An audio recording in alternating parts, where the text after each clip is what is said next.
there's also this misconception from people that you are certain things. Meaning, some people have this misconception that I am what I possess. In other words, I am my possessions. And so they link their self-confidence to their possessions. And so they're constantly trying to acquire more and more possessions, thinking that's where they get their self-confidence from. That's how they're defined as a person. I am my possessions. Couldn't be further from the truth. It's a hollow way to try to gain self-confidence by possessing things. Nothing wrong with going for material possessions.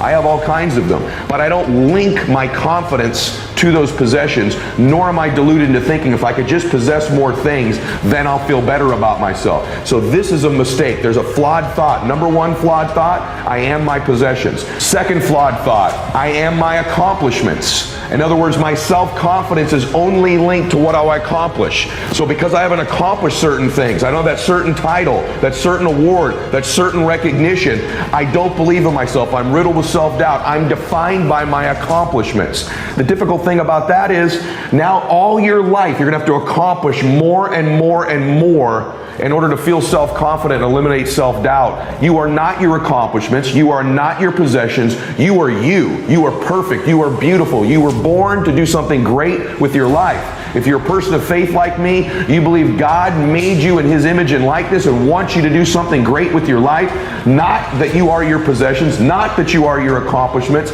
And this is the social media insidious influence it has in our lives. People think, I don't feel good about myself. I've got this self-doubt. The gateway to me feeling more self-confidence is if I could possess more things or if I could accomplish more things. Yes, having nice things will make you feel better about yourself. Yes, accomplishing things certainly is a reinforcement for self-confidence, but it's not the pathway to getting it. The pathway to getting it is doing something great with your life where you keep the promises you make to yourself and acknowledge this self-doubt, this self-thought, this negative talk isn't even mine. It was given to me when it was impossible for me to defend myself as a child, and maybe it even happened in adolescence, and probably some of those incidences have happened for you as an adult. And these ones as an adult are like that thing I said earlier. Oh, it's another time I reinforced the table. I'm not good enough. I'm not smart enough. I'm not prepared enough. I'm not the right race. I'm not the right gender. I don't come from the right kind of family. I don't have the right education. And we find these references as adults to reinforce these self-doubting beliefs we were given by somebody else as a child. Flawed belief is that you are your possessions. You are your accomplishments. Third flawed belief, I am what other people say I am. Wrong. You are not what other people say you are, good or bad. I see too many people that if someone says something negative about them, they believe that's who they are. This is the flawed third belief. I am my possessions, I am my accomplishments, and you know what? Or I am what other people say I am. Let me be clear with you. You are not what other people tell you you are. It wasn't true when you were 18 months old, 5 years old, or 55 years old. You are not what other people say you are.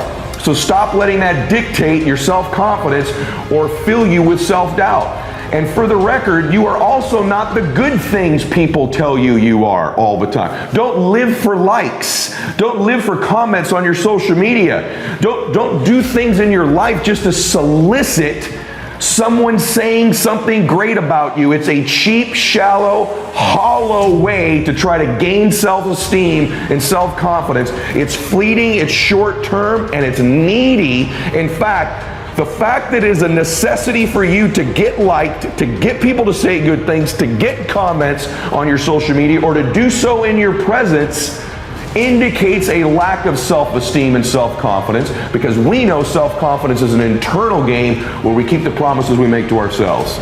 The fourth type of flawed thinking is I am what I look like. In other words, if I don't look a certain way, like what the magazine says I should, or social media says I should, if I don't look like these people, I shouldn't have self-confidence. And that's ridiculous. I can tell you straightforwardly, you're beautiful as you are. Especially the ladies listening to this or watching this. The world is constantly trying to get you to believe you're not enough. You don't look right. You should lose this weight. You should gain this. This should be smaller. That should be bigger. Whatever it might be. They're constantly messaging women, you're not enough. You're not enough. You're not enough. You are what you look like. And this is true for men as well. Let me tell you straightforwardly, you are not what you look like. You are your soul. You are your spirit. You are your gifts. You are the contributions you make. You are your intentions. At some point, you got to stop negotiating the price and decide your will to win is not for sale. Here's the truth. Most people's dreams can be bought. With enough failure, with enough rejection, they will sell their children's dreams. They can't still fight. They can get a little bit, but when it gets a little too hot, they go, boom, sold, buy the dream, you can have it. It's not worth it to me. And their will to win is buyable. You can buy it with a little success or a whole bunch of failure. Most people will sell their will to win. Some of you have sold it because you're making a little bit of money. You don't work like you did when you were making nothing. You're not after it like when you were broke. Now you got your 50, 100, 200, 300, 400 measly dollars a year, $1 million a year. Not to be rude, but that would not pay my jet fuel. And you think you're making a lot of money compared to what? But you sold your win for a little couple success. Some of you will sell your win for some failure. You're probably buyable. But if you decide at this meeting, my will cannot be bought. I don't care how long it takes, you can't buy this dude out. I'll keep fighting for my family. I'm the one. I'm gonna change my family tree forever. That's the decision. Decide now. You're gonna keep negotiating the price, or can you not be bought? I believe the greatest talent that you can draw a line through all the people who have won. Not all the people that win in business or life are unbelievable transfers of energy. Not all of them can close. Not all of them can persuade. Not all of them are great listeners. Not all of them even dealt well with adversity. They did that the majority of the time. But all of them have in common, they developed the talent, and yes, it is a talent, it is a skill of not quitting. I don't think most of you right now that are struggling in your business life right now are giving yourself enough credit for this incredible talent you're developing, which is resiliency, which is the ability not to quit. Listen to what I'm telling you. As somebody who's built multiple different companies, I've coached some of the top athletes, entertainers, business people, and politicians in the world. And I'm telling you that even in my own team, when I hire people, I look for resiliency, and a notch above that is the talent, is the skill of not quitting as the number one thing that I look for. And many of you right now listening to this possess the number one skill necessary to win and don't give yourself any credit for it, which means it's not helping build your confidence. It's not going to the bank of crediting for your identity. And so although you possess this incredible ability that so many people in the world don't have and don't possess, you have it and you don't value it. You don't prize it. You don't give yourself credit for having it. It ought to be where you draw the majority of your confidence from. The ability to say, I don't quit, I'm resilient. I own the number one skill, the number one talent required to eventually win. I already have. I can't quit. You'd have to kill me to get me out of chasing my dream. I'm going to tell you right now, either you're going to control your time or your time's going to control you. Either you are going to dictate the terms of your life or you're going to be somebody who reacts and responds throughout their life. This device right here can both speed up time in your life or it can slow it down. It's not always a speed tool. So one of the tips that I've covered before but not enough people implement that I promise you is a quality of max out performers that relates to their time is they control it. They do not react and respond. They dictate the terms of their life most of the time. And that means this: when you wake up in the morning, the greatest thing you could do for yourself is not touch or look at this device for 30 minutes to an hour after awakening. So that when you wake up, you take control of your time. You control the time.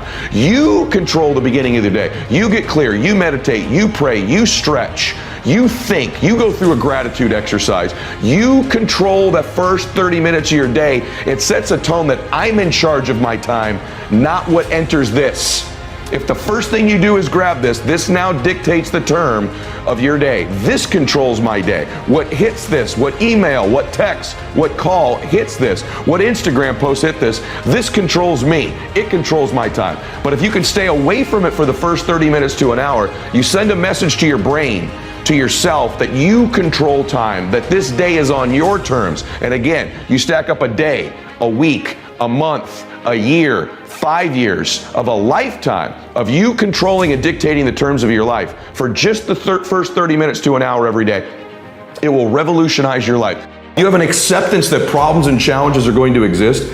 Isn't it probably important that you learn to enjoy the process of overcoming them and solving them? I think all the time, how can I enjoy this? I think, man, what are all the great things that are going to happen when this is solved? Whose lives are going to be better when this is solved? How much better is my body, my fitness, my faith, my family, my life, other people's lives when this problem is solved, depending on what the problem and challenge is, and that helps me enjoy the process. I also remind myself this problem is helping me grow. It's in existence because I'm making progress in my life. So all these things fit a meaning that help us make the best decisions possible.